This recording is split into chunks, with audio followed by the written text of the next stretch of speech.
sponsor. Portions of the following program may be pre-recorded. The following program is sponsored by Max Out Savings Advisors. The views expressed during the broadcast are solely for entertainment purposes and do not necessarily express the views of KNTH, its management, Max Out Savings Advisors, or its sponsors. Max Out Savings Advisors and members of the Max Out Savings team may or may not hold securities mentioned during the show. Plan for your prosperity. Prepare for your retirement. Safeguard your savings. And nurture your investments. This is the Max Out Savings Show with Ted Gioka, a presentation of Max Out Savings Advisors. Now, here's your host from Max Out Savings Advisors, Ted Gioka. Welcome to the Max Out Savings Show. I'm Ted Gioka, and we're talking savings, investments, and your retirement here on the Max Out Savings Show, one of Houston's longest-running financial radio shows. We've been on for well over 15 years now, going on 20 years, talking about savings, investments, retirement, and how to build up wealth. It's all on the Max Out Savings Show. We also have a free report, which we send out once a month, detailing much of what we talked about on the show, what we're thinking is going to happen next, and where do we go in a very complex world today. So our motto and our philosophy is to save aggressively and invest conservatively. That's save aggressively and invest conservatively. That's the key to building up wealth over the long term. Save aggressively, invest conservatively. And really, we have just a ton of stuff to talk about on the show today about what's happening in the world, where things are going, and we want to kind of start out some interesting things happened in one of the top performing sectors, and we've talked about this, has been the precious metal sector. Now, this week, yesterday, or actually late the night before, the U.S. government decided they were going to tariff 100-ounce and kilo bars, gold bars, coming in. This probably has something to do with a dispute with Switzerland. Excuse me. But it caused the gold market to jump up, and as people realize it might be harder to get gold into the country, the gold market actually on the futures hit $3,500 an ounce, and it's since back down off of that. And the government has come out and said, look, we're looking at that, and it looks like it wasn't really supposed to happen like that. And it's kind of strange because gold is really treated as a financial instrument more so than a commodity. And then the question comes in is if they start tariffing, if they tariff gold, which is all well and good. They have to do, but why can't they tariff money? And then that comes into capital controls. And the question is, could the United States put capital controls in place? I think this was probably a mistake at the lower level. I think it's going to probably be rectified pretty quickly because it raises the idea of capital controls. Which could also cripple the dollar, because who's to say they can't put a tariff on wires or money transfers coming in and out of the United States if they can tariff the gold? And so this I think is a big deal. I think it was a mistake, but ultimately I think in parts of the world we are going to see capital controls. I think money flows have become so gigantic that they're overwhelming things. And the danger is what happens when things start going badly. And this is something that we want to watch. I still think this is why I think you want to run much more conservative portfolios because whenever some things happen, they tend to move very, very quickly. As we saw the market collapse when Trump put the tariffs on, and it was early April, March time frame. Within 3 days, many stocks were down 15%, which is just extraordinary. And so this is something that we want to kind of continue to watch. But as far as the gold tariffs, I'm expecting to be moved off. But I think this really raises the specter of capital controls down the way. possibly, and this is why it's most likely a mistake. Keep in mind, gold. We talk. Gold has been the top performer of the different asset classes year to date, outpacing Bitcoin for all the talk of cryptos, outpacing the markets very substantially. Gold's up over 29% year to date, and the metals have done very well. Interesting, copper got caught in some tariff issues as well, and that ran up and then it sold off, and so we're dealing with a lot of volatility in the world, and I think it's going to continue going forward, and this is something we want to continue. Like the markets are doing quite well overall, but it's very, very frothy. One of the stocks, Figma, came out. I think it came out, I want to say $40 or $43. By the first day it went up to about 115, and it topped out at over $140 a share the second day. And again, it's a good company and stuff, but when you see that type of volatility, you really you're seeing a lot of small stocks with a story attached to AI or something else, strategic critical metals, just skyrocket in price, and really, it really very, very much reminds me of 1999. Now, the big capitalization companies, and take a sip of coffee there, the big capitalization companies aren't super expensive, but there's enormous amounts of small companies. And interesting, there's a lot of private companies out there that have multi-tens of billions dollar market caps that aren't even close to profitability. And again, the numbers, I think Palantir is like 150 times earnings. You're really starting to see just this kind of frenzy out there. And so I think you've got to be very careful overall in this market. Looking at some of the things we wanted to cover today really was how are things looking so far? And they're looking pretty good overall. If you look at the earnings estimates, I was going through some of our stocks, and we've been listening to conference calls all week, and we actually had a really good week this week in overall, but it's just really most of our companies are really doing quite well on earnings. We had a number of them break out. We had some of them jump, just big numbers. We had one bad company came out with not good earnings. That stock dropped off quite a bit. They seem to blame it all on tariffs, which is very interesting, and leads me to believe that the tariff situation is still very unstable. What they're saying is China is, instead of importing directly into the United States, they're going to other companies, shipping the product, and then claiming it was produced in their company, transshipping it through Vietnam or Thailand or whatever, and then transshipping it elsewhere. And particularly when it comes, it's one thing if it's a product, if it's if it's a device or something. It's another thing if it's a chemical, if it's something that is fungible all over the world. And so I think this is something I think we're going to have to. It's going to be interesting to see how that plays out. Trump really, a couple thoughts.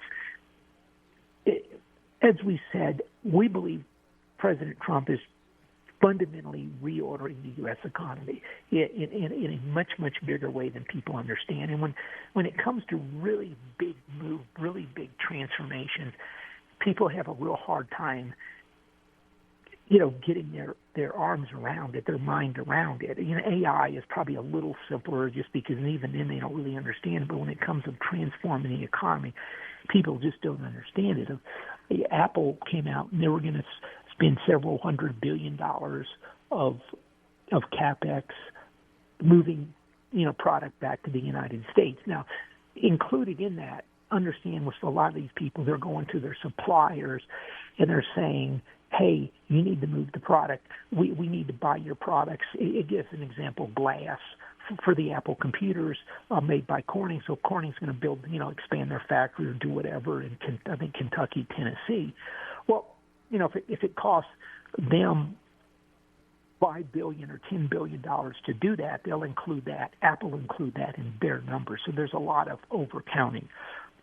We've been using $500 billion. I think you got to move it up more than that in factories coming back to the United States, and so that's going to give us good, solid growth. That's going to give us long-term growth. They really appear to be setting things up for the election next year.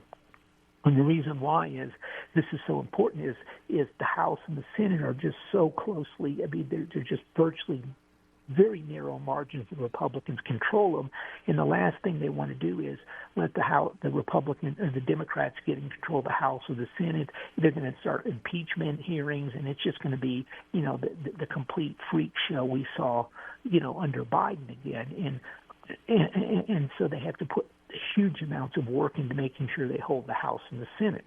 And so one of the things they're doing is they're taking the hard decisions now. This is why you're seeing they're going after illegal aliens. They're trying to round up all the illegal aliens with criminal records. They showed up in a U-Haul van at a Home Depot and jumped out and captured a bunch of illegal aliens. Well, all the other illegal aliens see this and they get scared. And some of them go, look, this just isn't worth it.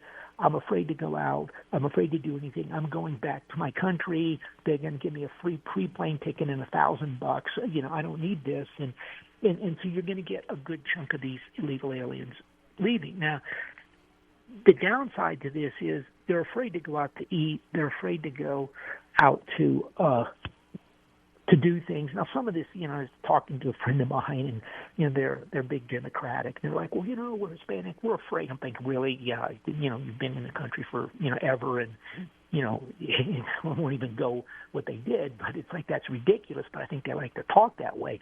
But underneath it, the illegal aliens are afraid. They're not going to go to a bar or a restaurant. They're just going to stay home and work, and they're going to try to maintain a low profile as possible. Well, that's going to slow down the economy. Yeah, and that's kind of what we're seeing. We're seeing a little slowdown in restaurants. We're seeing slowdown in beer sales. We're seeing slowdowns in retail just due to this issue. And we're seeing many of them are just quitting their jobs. They're not working as much. Like, look, they're only going to work enough just to keep things going until kind of laying low until the heat goes away, so to speak. And so that is slowing the economy. That's slowing job growth. We just saw that $250,000 worth of 250,000 jobs lost in May and June. Well, in addition, the July number was horrible for jobs. They're expecting 140. They got like 70, something along those lines. But just bad numbers. Well, this is what they're seeing. People are afraid to go to work. Now, that can't continue into the election into 26. They're going to have to do something by then, so they're pushing all the pressure now. So we've got a lot of cross currents. On one side, we have illegal aliens. They're cutting back spending. They're not working. Jobs aren't growing. On the other side, companies are putting factories in. They're trying to fast-track permitting for factories, for mining, and things like that. So that's growing. And so right now, this cross current is going back and forth. But eventually, we should see, with a little luck, a better economy next year. But right now, we just sort of have a huge frenzy out there in the investment world overall. We've got crypto going up, and we've got gold going up. You have the markets going up, and this is something that you rarely see. Typically, one of the more interesting things about owning the precious metals and the stocks has really always been that, look, those things do real well when things go bad. Everything else plunges in price. These go up, and they anchor the portfolios. This time, everything's going up. And the question is, are we just looking at there's so much money going into the system that just almost an inflation going on? And we're going to discuss that and how to protect your retirement. We got some real interesting things on how much you can take out for retirement coming after the break. Some interesting thing on home ownership as well. We'll be right back right here on the Max Out Savings Show. The Max Out Savings Show with Ted Gioka is taking your calls now at 713-339-1070. Ted Gioka will return after these messages.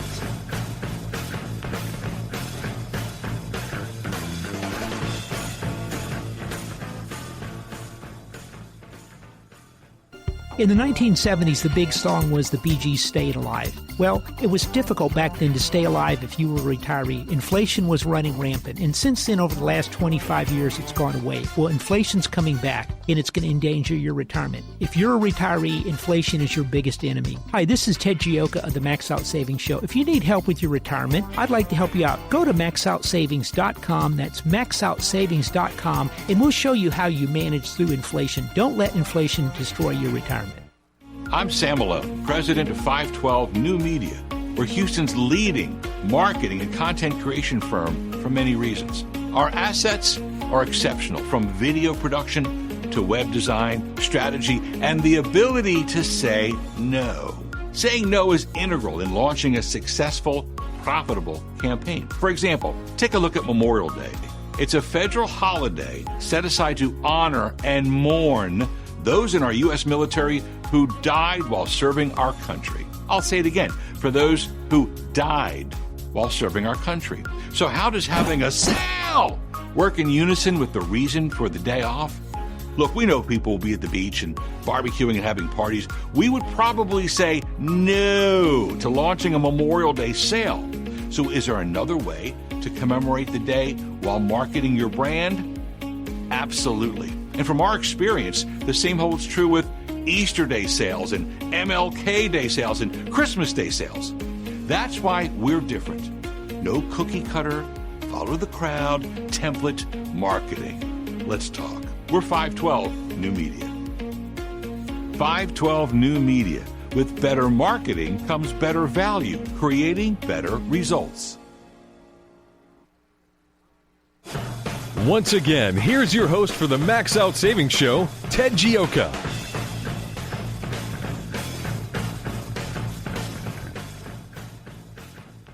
Welcome back to the Max Out Savings Show. We're talking savings, investments in your retirement. If you got any questions or comments, you can give us a call at 713-339-1070. Came across an interesting report coming out. That not a report, but on the medium age of home buyers. It's really a concern. And one of the real issues out there is young people can't get into homes. I hear this all the time. I hear it from my kids, like how expensive housing is. They just can't believe it. And this is just an across-the-board problem in the United States. Housing has gotten incredibly expensive. They don't build us enough housing. There's been demand by speculators in the housing market driving up housing prices. Corporations like BlackRock have been buying homes, running up the price of homes, keeping young people out of the homes. And this chart really jumps out at you. If you look at it, in 1980, the median age of a home buyer was 31 years old, which means in 1980, people would, they get a house, either they get it, they go buy it. I mean, I think I'm trying to figure out when we bought our house.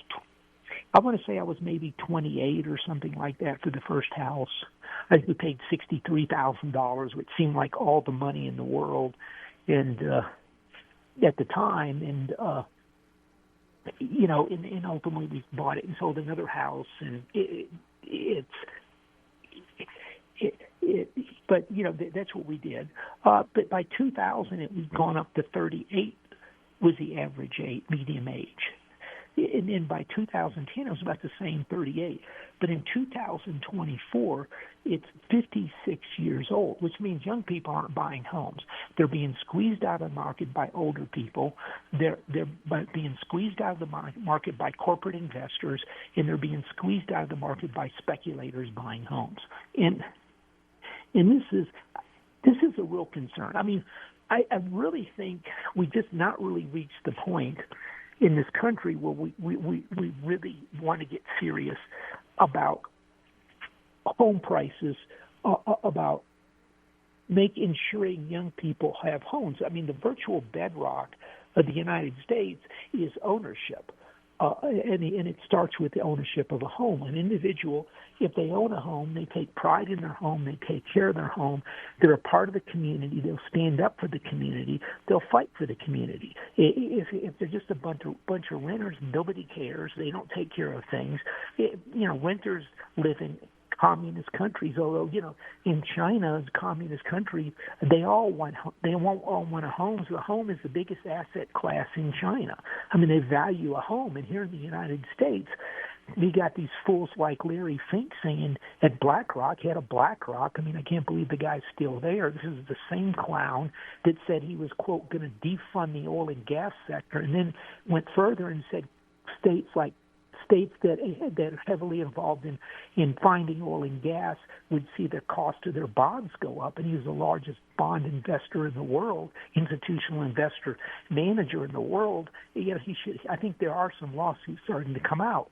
It's just incredible. It was a complete breach of this fiduciary duty and BlackRock's fiduciary duty to the investors to engage in this climate change garbage. But they're doing the same with home ownership, because one of the principles of the Global Economic Forum, the Davos crowd, is Larry Fink said, you'll own nothing and you'll love it. So what they want to do is they want to buy up the homes and then rent them out to young people starting families. I mean, this is so profoundly un-American. It's incredible. But these are the numbers. In 1980, 31 median age of a house. In 2024, 56 years old. This is the damage being done by these people like this. And I think what I think should happen, or likely, we're going to have to get tough about ownership. We need to subsidize the lending, which we sort of do through Fannie Mae, Freddie Mac, different programs for our military. We also need to eliminate all the tax breaks for corporations owning homes, period. There should be no tax breaks at all.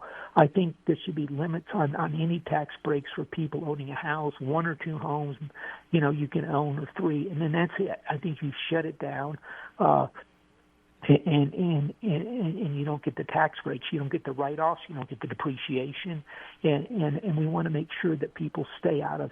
When a young couple looking to start a family is looking for a home, they shouldn't be competing with BlackRock or speculators in the market. And this is something, and part of this, frankly, is when the Federal Reserve cut interest rates to 0 to bail out the banks after the financial crisis, and then people in their banks were getting no money the whole time. They were getting 0, so they started buying homes as well. Again, reckless policies that weren't thought out, that weren't in the best interest of the American people, of the future of the next generation. Instead, we engaged in policies that were good for Wall Street, were good for corporate America, and this is where we are. Median age in 1980 was 31. The median age today is 56 years old. I mean, this is a national embarrassment. In communist countries that we love to make fun of, they have ownership of homes. And here in the United States, we're doing everything we can with the support of BlackRock to stop that. And so anyway, this is something we want to continue to see. We're going to write about this some in our Max Out Savings report as well, which you can get by going to the maxoutsavings.com website and sign up for the free report. So anyway, something to think about. A couple other things. One, we're still seeing the interest rates continue to drop. The 2 years now, 2-year bond yield is down around 3.6%. Let me see here. Hold on just a second. Let me just chart. If you look at the yield curve, which is the yield curve for the government yield curve is just when you borrow money, the government borrows money, what do they pay for 1 year? What do they pay for 5 years? What do they pay for 10 years? Well, for 1 month, they pay about 4.33%. Now, for the 2 year, they pay about 3.75%. And this is one of the reasons why Donald Trump is in such an uproar. He's like, the Fed controls short-term rates. We're borrowing $37 trillion, and we have a larger than normal amount of money being borrowed short-term, and yet the Fed is keeping short-term rates up, which is increasing our borrowing expenses, which is now about $1 trillion a year. Now, if you look further, just a second. If you look further out, the yields actually bottom at about 3.7 in 3 years because investors are trying to lock in the rates because they think rates go. But then after that, it goes up, and it goes back up to 4.2% in the 10-year. And if you want to borrow money out in the 20-year or the 30-year, you're looking at about 4.8%. So longer term, people are concerned about inflation. They're concerned about reckless government spending, so they're trying. So rates are higher longer term. And this is a warning about it. Will the government spending get out of control? Will the result in a hyperinflation? And that's what the bonds are going. We want to watch that. If it gets above 5% in the 10 and the 30-year, that's going to become a problem for the market. So something to think about. Again, short-term rates. And this is why if you buy a 1-year CD or a 1-year Treasury note, you get about 3.92%, which is a little less than short-term, but you're locking in some good, reasonably decent rate over the next year. So if the rates do fall and they're expecting maybe 1 to 3 rate cuts this year, you're going to be able to lock in at least a year on the rates. And this is why we've been saying the 2-year when it was around 4% was such a good deal. So let's take a call. Welcome to the Max Out Savings Show. Good morning, Ted. Morning. Yeah, I just want to offer a comment on what you're saying, and then I wanted to ask a question. My comment related to the home ownership. I think the one problem that you haven't touched on has been the real estate taxes, and also, despite the fact that there may be some exemptions offered, but the other thing is the homeowner's insurance. Those two things alone, without even considering the cost of a new home today, and that's assuming it's a new home. If you're talking about a 50-year-old home or a 40-year-old home, chances are, and people should realize this, the home probably has mold in it. They may require a roof replacement. The foundation may have settled, and now you got to deal with that issue.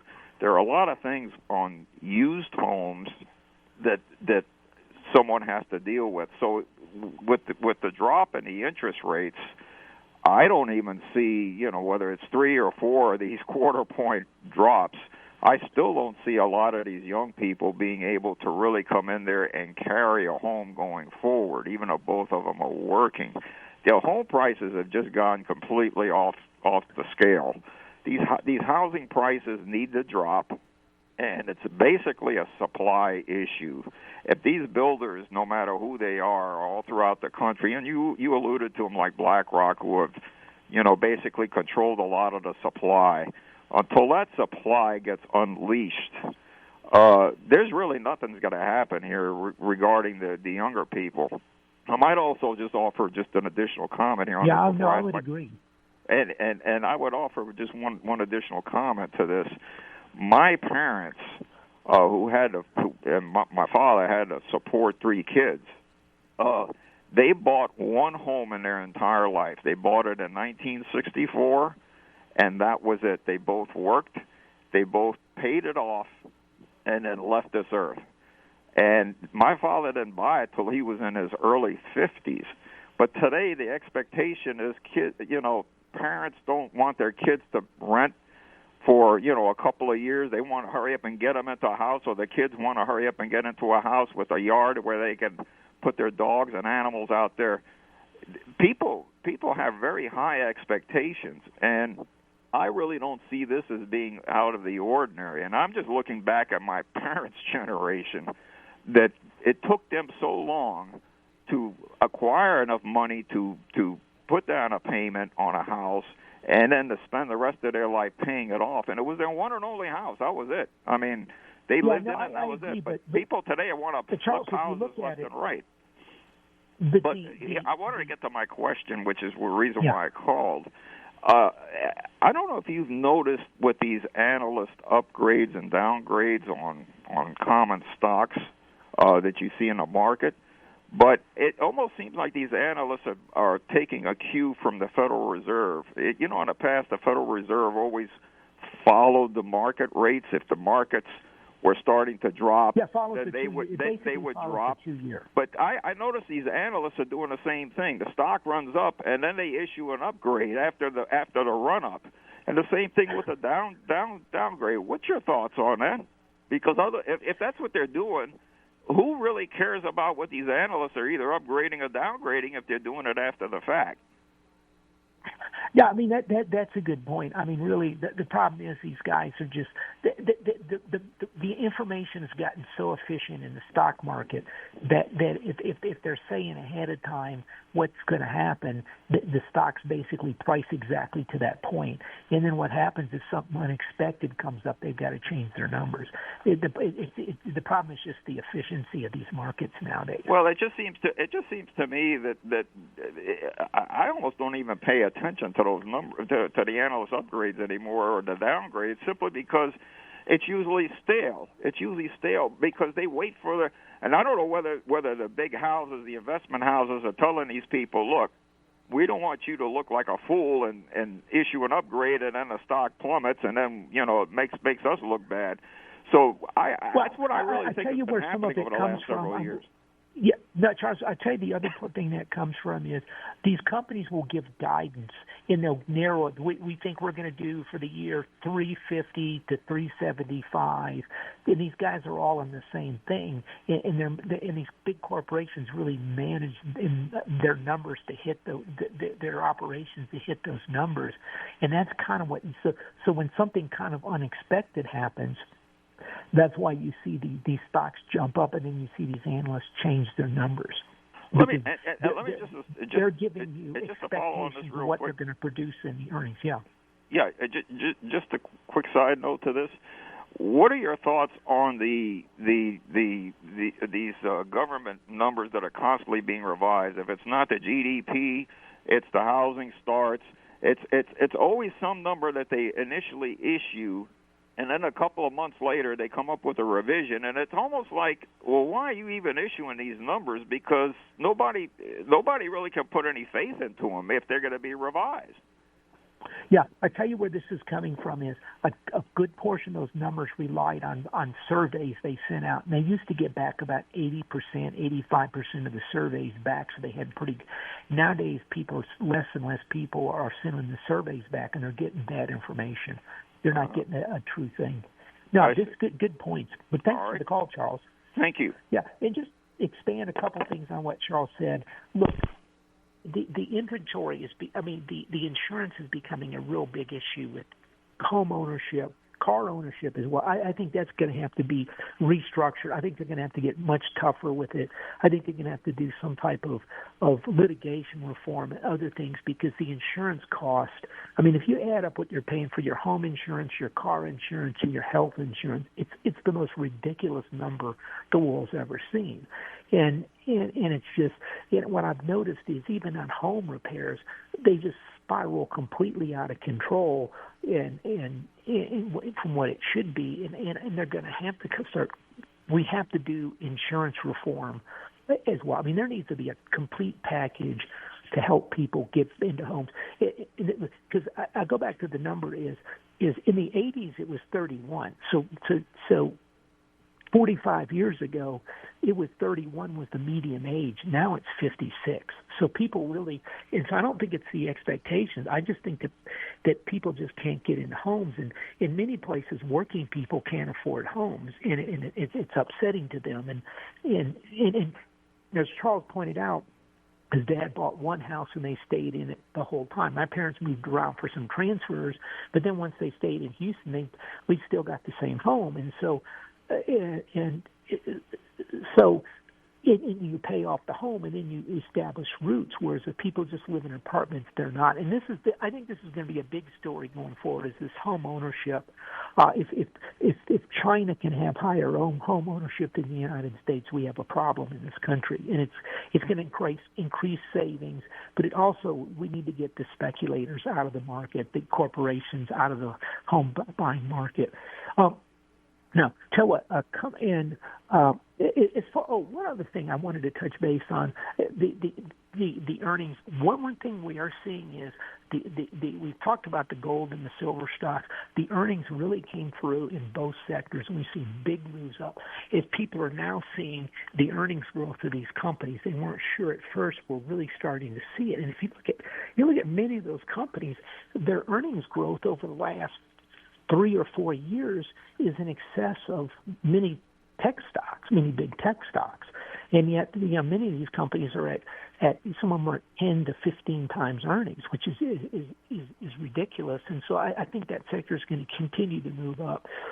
Tell you what, we're coming up here on a quick break. We'll be right back. We'll be discussing. There's some new news coming out of how much you can take out of your retirement savings for retirement. What percentages? We'll discuss this right as soon as we get back right here on the Max Out Savings Show.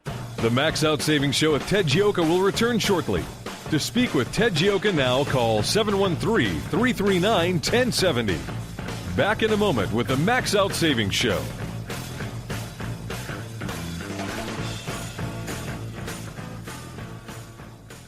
Hey everybody, Charlie Kirk here. Ted Gioka, the founder of Max Out Savings Advisors, always says, save aggressively and invest conservatively. He specializes in helping people grow their retirement account with as little risks as possible.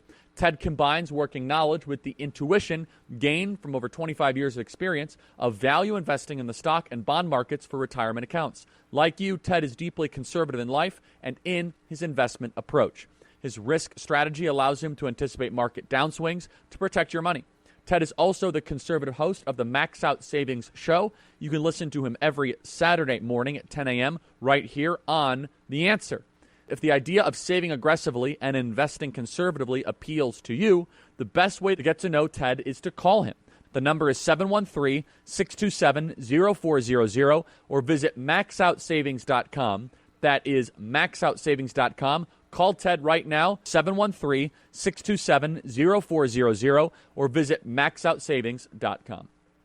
Hi, this is Ted Gioka of the Max Out Savings Show. Our motto and philosophy is to save aggressively and invest conservatively. The world is changing at a faster rate than any time in the last 50 years. The investment world has changed. Have you changed? Inflation will destroy your retirement. It is a different world that requires different strategies and ideas. The era of indexing and investing is over.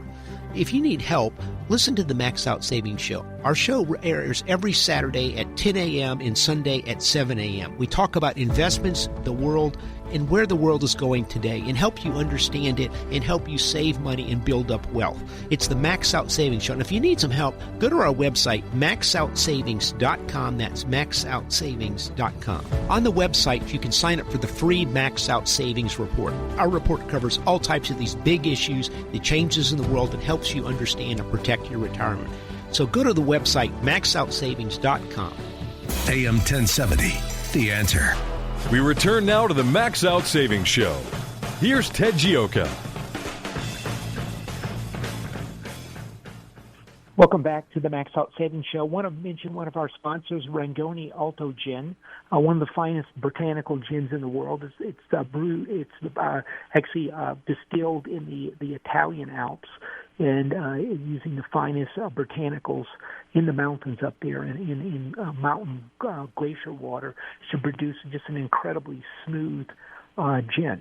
So if you get a chance, try it out. It's all natural, organic, the finest ingredients. It's Rangoni Alto Gin. Look for the Kingfisher bird. It's at Specs or Total Wine or other places around town. Now, tell you what, I think we have a call coming into the Max Out Savings Show, the 713-627-0400. Welcome to the Max Out Savings Show. Hey, Ted, you were talking about housing affordability. I think Yes. It really became a big issue when mortgage rates went up quite a bit, I guess, in the last year or so. And I was just thinking back when COVID hit and the Fed took all sorts of extraordinary measures, was one of the things they did like buying mortgage bonds back then? Do you remember anything like that? Thereby making those interest rates come down, those long-term rates? Yeah, they did. They bought mortgages, and it did push down some of the rates. And they did that to somewhat also to to kind of help stabilize the market to some extent. And I mean, I think they could do. The problem with doing that now is we have $37 trillion worth of debt. We're borrowing about $1 trillion every 100 days to support the government, and the government is crowding out other markets, and this is the real issue out there right now. Yeah, I mean, I think housing prices aren't going to go anywhere for a while. I think they're continuing to fall right now. Yeah, if they did decide to do something like that and bring those long-term rates down, does that process actually increase the money supply? Do you know? Well, how it'll work is the Fed can cut short-term rates. They're pretty good about setting the Fed funds rates, and they can cut that. The longer-term rates are going to likely use yield curve control to try to push, which means they'll purchase long-term treasuries, which does increase that. That's kind of printing money to some extent. Yeah, I know that there's a new member has been nominated to the Fed. Do you know anything about this individual? Yeah, I didn't look into them that closely because I pretty much know they're going to be very friendly to I forgot what I think it was Haas. I forgot what the name was. They're going to be very friendly to Trump, and that's going to give them 3 members on the panel that are going to vote for rate cuts. And given the job numbers we've had in the last, I think in September you're probably going to get some type of interest rate cut, depending on. Unless the economy just really takes off or something. And I'm not seeing that because I really think this illegal alien, the immigration issue we're working on is slowing the economy because a lot of people are just afraid to go out. Yeah. All right, Ed, thank you. Okay, thanks. Good questions. See, so one of the things I want to talk, we've often talked about how much you can take out in retirement when you come up to retirement, and the number we typically been using is about 4.3%. William Benjamin, there's a 4% rule that he did some research back about 30 years ago on it and came up with. They said 4%, but his actual number was 4.15%, and since then. He's done more research on this, and he's written a new book. And one of the things that he's come up with is that you could now his number is 4.7%. What he did is he expanded up he expanded instead of just looking at bonds and big cap stocks, he's gone into medium, small cap, overseas stocks as well. And with further diversification, he came out with 4.7. It was kind of his minimum. He said you could go to 5.25 to 5.5. I'm really uncomfortable going anything above 5, really, because there's real risk. Now Here's one of the interesting things that he came up with is that the biggest dangers to your thing is on retirement is a bear market or high inflation early on, and so when you just retire, the first 5 years or so, or 2 or 3 years, you get a big recession, and that draws down your savings. You can take a lot less money out, and if you take out, if you set your 4.5% number, and you keep it out, let's say you've got $1 million, you're taking out $4,500 a year, and then you get a bear market recession come in. And then you're taking out, it's a bigger number, and then it takes longer to get back. And what he found was he even said some of his work showed it worked better if you, this is really counterintuitive, it worked better if you had a higher level of bonds in your portfolio or more in lower level of stock initially, because you're able to ride through the initial bear market if it comes up, because you're looking at 20 to 30 years. So if you can go the first 5 years without a bear market, so you're real at that point in time, you're really looking at maybe 15 to 20 years, and it shortens up how much money you're going to need, and it gives you it's a more stable thing, which is again very counterintuitive. I mean, I think if you ask most people, as I go through retirement, should I have lower stock, higher stock positions in lower bonds? Most people would say higher stock because you got longer. But what this tells you is a bear market is very, very damaging to your retirement. And this is something we really try to watch. We tend to run more cash than other people, money markets. We tend to really try to design the portfolios so that if there's a big sell-off, you don't get this sold off because it does so much damage to the retirement plan. And to make matters worse is when you get a bear market, people tend to panic at the bottom and liquidate everything at the wrong possible time. A bear market puts huge psychological pressure on people to sell out. And so by having a more stable portfolio, you can ride through those tough markets and maintain your growth. But again, I thought that was really a couple things that come out of this new report is that number one, let me see where I wrote the name of this. Number one was that you can take out more funds. His number's now 4.7%. It was 4.15%.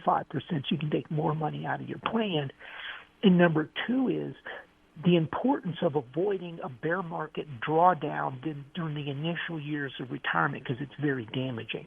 And so contrary to kind of conventional wisdom, you don't want to be more aggressive your early years of retirement. You actually want to be a little bit more cautious because you're shortening up the time span you need the money for. Yeah, and so if something goes wrong, it's when it's long. If that bear market strikes at the beginning of retirement and there's a 2008 and your market goes down 57%, it does massive damage to your retirement. And this is so something to think about, to understand, because some of this is not consensus thinking out there. And so we'll try to expand upon this to get you some more information on some of the things that we're seeing here.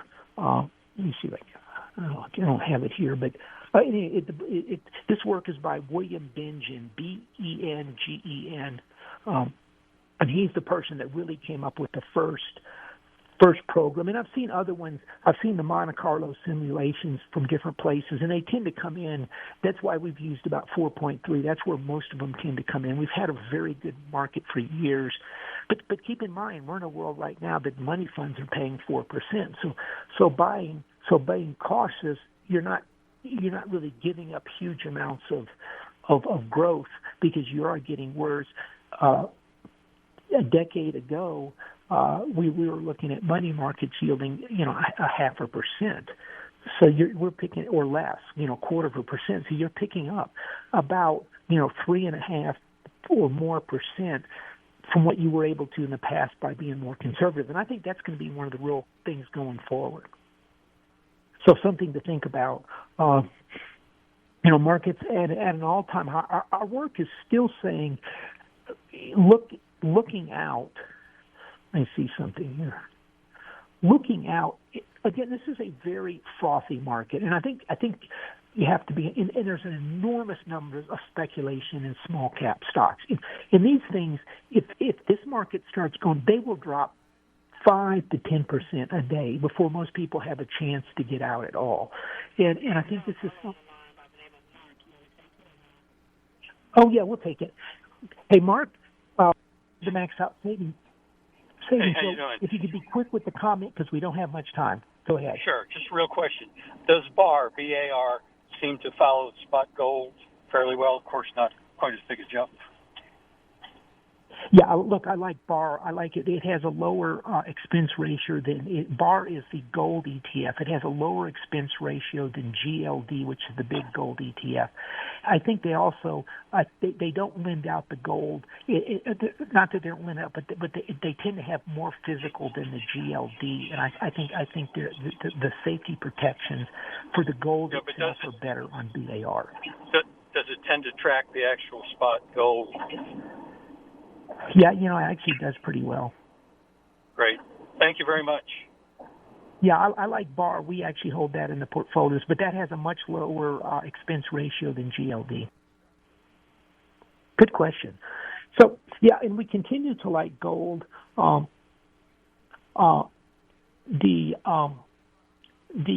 like silver. Silver's going up.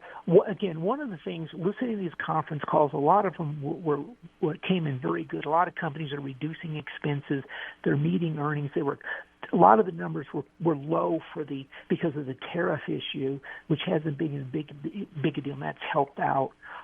For the precious metals, I think what's really coming through is these guys, the earnings power of these companies, which I don't think's really been priced in yet. It's starting to be priced, and this is why you've seen a lot of the big moves over the last couple weeks on the sector as people are realizing just how strong the earnings are going to be.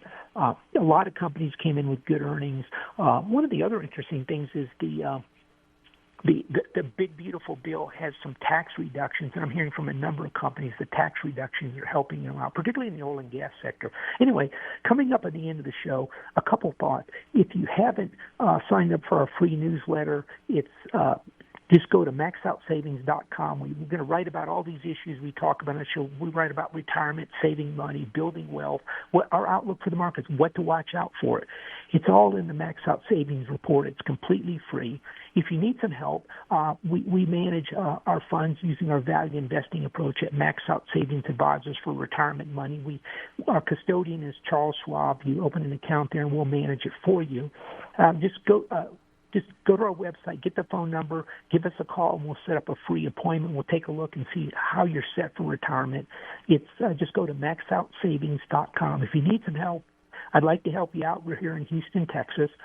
And remember our motto and philosophy, which is to save aggressively and invest conservatively. That, my friends, is the key to building up wealth. You don't ever want to forget that. Save aggressively, but then conservatively manage money. When you have a real frothy market like you have right now, you want to stick to that conservative strategy. You can be speculative with some of it, but understand it's when things turn is when you got to be careful, and that's when you want to be conservative, protect your money. As we talked about, it makes a big difference in early retirement if there's a bear market when you first start out. So you want to be conservative with your retirement because it could hurt your long-term retirement standard of living. Anyway, I hope everyone has a great weekend, and thanks for listening to the Max Out Savings Show and with me, Ted Gioka, and we'll see you next week. But to get a chance, go to our website, maxoutsavings.com.